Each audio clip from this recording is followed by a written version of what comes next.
రామ సుగ్రీవుల మైత్రిని గొలిపి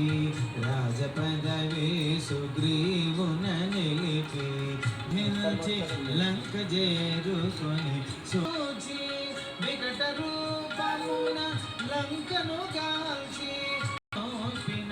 రామను గురుదేవు చరణములు ఇగ పరసాధక శరణములు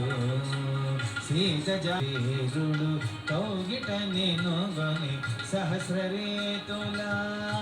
వారిధి దాట్ హోరు హోరున హోరు సాగిన చరణములు